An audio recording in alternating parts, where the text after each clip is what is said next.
Hello! Today we will talk about how to use Ventoy. First, open Google and search for Ventoy.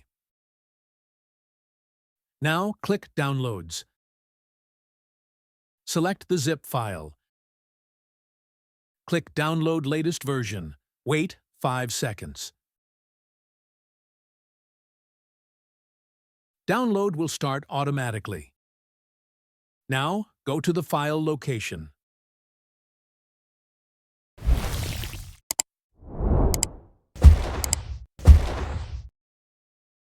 Select the file and right-click on it. Now extract it.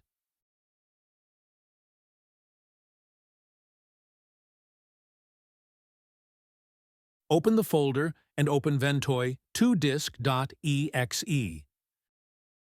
Now select your USB flash drive, then click Install. Confirm this twice. It will take a few seconds.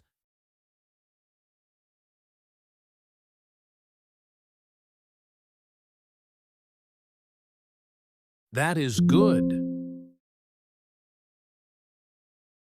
Now put your ISO file.